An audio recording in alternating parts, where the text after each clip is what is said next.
সন্তানটা যেদিন জন্ম নিবে এদিন একটা সুন্দর করে ছবি তুলবেন, তোলার পর বলবেন আজকে প্রথম বাবা হওয়ার অনুভূতি প্রকাশ করতে পারছি না, সর্বপ্রথম বাবা হওয়ার অনুভূতি আজকে আমি ভিতরে ভিতরে উপভোগ করছি, যেটা কাউকে বোঝানো সম্ভব না।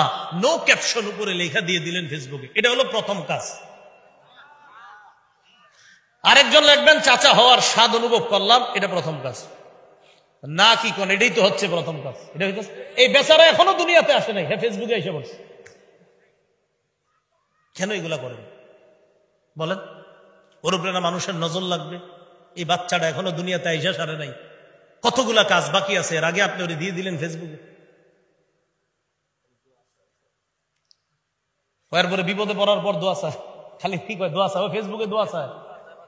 বাচ্চাটা দেওয়া দরকার নেই, এমনিও দোয়া চান, বাচ্চা না দিয়ে দোয়া চান যে আমি বাবা হয়েছি চাচা হয়েছি দোয়া করবা, বাচ্চার ছবিটা দেওয়া দরকার নেই। কারণ কে আছে তার নজর খারাপ আপনি তো জানেন না, ও যদি বদ নজর লাগায় দেয়। আল্লাহ আমাদেরকে বুঝার তৌফিক দান করেন। দোয়া চাইেন, শুধু দোয়া চাইতে পারেন কিন্তু ছবিটা দিয়েন না।